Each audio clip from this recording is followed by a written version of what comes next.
अस्सलाम वालेकुम स्टूडेंट्स। आज जो है हम मास स्पेक्ट्रोमेट्री देख लेते हैं। मास स्पेक्ट्रोमेट्री जैसे कि नाम से ही पता चल रहा है कि एक ऐसा टूल जिसके थ्रू किसी भी कंपाउंड के स्ट्रक्चर को डिटरमिन करते हैं। वो ऑर्गेनिक मॉलिक्यूल भी हो सकता है, इनऑर्गेनिक भी हो सकता है। मास स्पेक्ट्रोमेट्री को अगर हम डिफाइन करें तो स्पेक्ट्रोस्कोपी की टेक्निक होती है जो कि हम किस लिए यूज करते हैं, किसी भी स्ट्रक्चर के माइक्रो एनालिसिस के लिए। मतलब सैंपल बहुत थोड़ी मिकदार में हम लेंगे और फिर उससे हम स्टडी करेंगे उस कंपाउंड को। सैंपल के अंदर मौजूद कंपाउंड को स्टडी करते हैं, उसके स्ट्रक्चर को डिटरमाइन करते हैं स्मॉल अमाउंट में लेके। वो होती है मास स्पेक्ट्रोमेट्री। सबसे इम्पोर्टेंट बात इसकी यही है कि इसमें हम फ्यू नैनोमोल्स यूज करते हैं सैंपल के। इसमें हम देखते हैं स्ट्रक्चर का भी पता चलता है और मॉलिक्यूलर वेट का भी पता चलता है सैंपल के, क्योंकि बेसिकली इसमें इलेक्ट्रॉन के बम्बार्डमेंट के जरिए हम रेडिकल या मॉलिक्यूलर आयन प्रोड्यूस करते हैं, फिर उसके आगे उसको डिटेक्ट किया जाता है। डिस्ट्रक्शन ही नहीं हुई तो हम कैसे उसको सैंपल को स्टडी कर सकते हैं। इसलिए जो है नॉन डिस्ट्रक्टिव इंटरेक्शन जो होंगे उनको हम इसमें स्टडी नहीं कर सकते। इसमें हम क्या क्या चीज फाइंड कर सकते हैं कि किसी भी आयंस की रिलेटिव अबंडेंस कितनी है। मॉलिक्यूल्स को डिस्ट्रक्ट करके, डिकम्पोज करके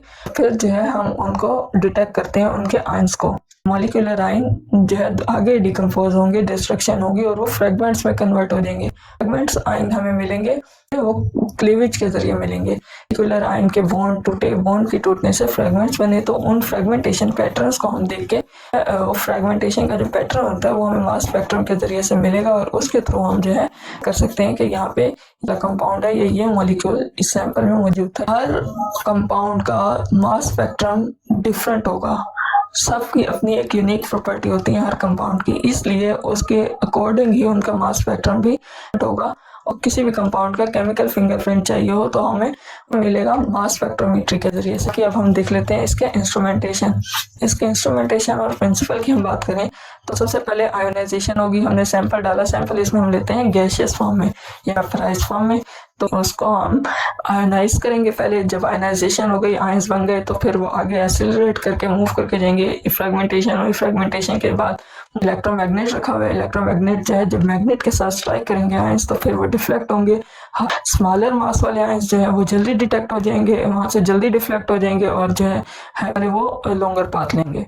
जो है वहां पे कोई वॉल्स के साथ स्ट्राइक करते हैं और वो आयनाइज होकर वो वहाँ वैक्यूम पंप से निकल जाते हैं। ये देखो डिटेक्टर रखा होता है, वो कंप्यूटर के जरिए वो वहाँ पे वो डिटेक्ट हो जाएंगे। फिर एक स्पेक्ट्रम मिल जाएगा कंप्यूटर के ऊपर, वो उस कंपाउंड का स्पेक्ट्रम होगा और उस स्पेसिफिक कंपाउंड को ही इंडिकेट करेगा। देखो ये होते हैं मास स्पेक्ट्रोमीटर्स, इस तरह के होते हैं, डिफरेंट टाइप्स के होते हैं। बहरहाल ये एक टाइप है, यहाँ पे आप देख रहे हो। अब हम प्रिंसिपल देख लेते हैं इसका।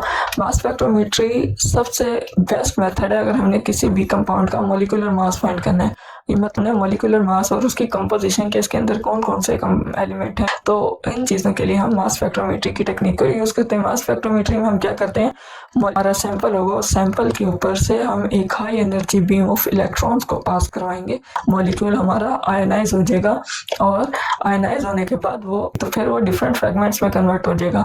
अब ज्यादातर जो होते हैं पॉजिटिव आयन होते हैं। जो डिफरेंट टाइप ऑफ आयन बने हैं उनकी different mass to charge ratio होगी। इसलिए जो है ना मास स्पेक्ट्रोमेट्री में हम सिंगल चार्ज को डिटेक्ट करते हैं, ज्यादातर हम उन्हीं से कंसर्न होते हैं।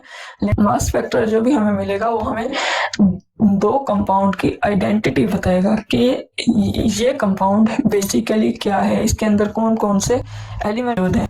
या फिर कोई नया कंपाउंड, तो हमें जो मास स्पेक्ट्रम मिलेगा वो हमें उसकी एलिमेंटल कंपोजिशन, उसका मॉलिक्यूलर मास, ये चीजें मॉलिक्यूलर वेट हमें दे देगा। तो उसके थ्रू हम ये बता सकते हैं कि ये कंपाउंड कौन सा है। कोई नया कंपाउंड भी डिस्कवर इस तरह किया जा सकता है और उसका स्ट्रक्चर बताया जा सकता है मास स्पेक्ट्रोमेट्री के जरिए से। तो ये हमें मॉलिक्यूलर फार्मूला भी दे देता है। कई दफा जब हमें मॉलिक्यूलर फार्मूला मिल जाएगा तो फिर हमें पता चल ही जाएगा। मॉलिक्यूलर फार्मूला से उसके स्ट्रक्चर को डिफाइन करना आसान हो। स्पेक्ट्रोमेट्री जो है उसमें हम फ्रेगमेंट्स को एग्जामिन करते हैं जो कि ऑर्गेनिक कंपाउंड से बनते हैं। ऑर्गेनिक कंपाउंड जो है जब आयनाइज हुए तो फिर वो उसके बाद बॉन्ड क्लीवेज के जरिए डिफरेंट फ्रेगमेंट्स में कन्वर्ट होंगे। हम फ्रेगमेंट्स को भी स्टडी कर सकते हैं। मास स्पेक्ट्रम जो होता है वो क्या करता है, आयंस की रिलेटिव अबंडेंस हमें देता है मास टू चार्ज रेशियो के अकॉर्डिंग। पीक्स हमें होंगी वो हमें रिलेटिव अबंडेंस देंगी मास टू चार्ज रेशियो की वजह से। जो कंपाउंड है उसके आयंस को अगर हम डिटेक्ट करना चाहते हैं तो उसके लिए हमें एनर्जी 70 इलेक्ट्रॉन वोल्ट प्रोवाइड करनी पड़ती है। अब वो कह रहे हैं ये जो एडिशनल एनर्जी होती है ये हम इसलिए देते हैं क्योंकि ये बॉन्ड्स को ब्रेक करती है और उनको फ्रेगमेंट्स में कन्वर्ट करती है। 15 to 20 electron volt energy basically होनी चाहिए इंटरेक्शन के लिए। फिर उसके बाद जो बाकी एनर्जी होगी ना, वो बाकी एनर्जी वो जो आयंस प्रोड्यूस होंगे उनकी बॉन्ड ब्रेकेज करेगी और उनको फ्रेगमेंट्स में कन्वर्ट कर देगी। ब्लॉक डायग्राम में हमें समझ आई कि इसके अंदर हमने वैक्यूम सिस्टम लेना है, क्योंकि अगर वैक्यूम नहीं लेंगे तो फिर जो है क्या होगा कि वहाँ पे जो भी गैस होगी उसके साथ हमारे आयंस स्ट्राइक करके उसके साथ रिएक्ट कर जाएंगे, तो हमें डिटेक्शन सही नहीं होगी सैंपल। फिर अब इसमें देखो कंपोनेंट्स वही बताए। सबसे पहला इसमें होता है आयनाइजेशन। आयनाइजेशन के लिए हमने क्या करना है कि जो एटम है उसको इलेक्ट्रॉन्स के साथ बम्बार्ड करवाए, फिर वो पॉजिटिव आयन में कन्वर्ट हो जाते हैं। अभी हमने 70 इलेक्ट्रॉन वोल्ट प्रोवाइड की, कन्वर्ट हो गया आयन।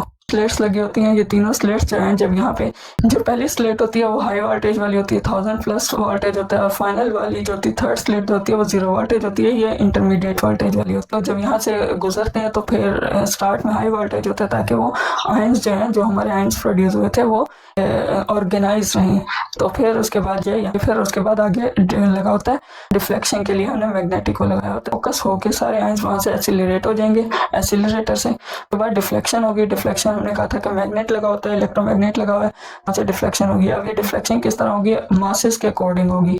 तो मास छोटा है वो जल्दी डिफ्लेक्ट हो जाएंगे, जिसका मास बड़ा हैवियर मास है उसको डिफ्लेक्शन में टाइम लगेगा, वो है लॉन्गर पाथ लेंगे। चार्ज अगर ज्यादा होगा तो ज्यादा डिफ्लेक्शन होगी। ठीक है, हम यहाँ पे सिंगल चार्ज की बात करें। डिटेक्शन लास्ट पॉइंट आ जाता है। डिटेक्शन में हम क्या कहते हैं कि जो है हम डिटेक्ट कर रहे हैं।